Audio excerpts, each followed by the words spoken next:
భూమిపై మొక్కలు లేకుంటే మనిషి మనుగడే లేదు. మొక్కలు పెంచడం వలన భూమిపై ఆక్సిజన్ శాతం పెరుగుతుంది.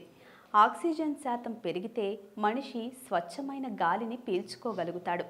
ఎవరైతే మొక్కలు పెంచుతారో వారి ద్వారా పితృదేవతలకు పుణ్యఫలం లభిస్తుందని పద్మపురాణంలో వేదవ్యాస మహర్షి తెలియజేశాడు.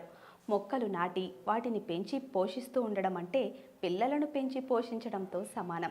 ఇలాంటి మొక్కలపై వర్షం కురిస్తే ఆ ఆకుల నుంచి జాలువారిన ప్రతి నీటి బిందువు తర్పణంతో సమానం. ఎన్ని నీటి బిందువులు రాలిపడతాయో అన్ని తర్పణాలు విడిచినట్లు.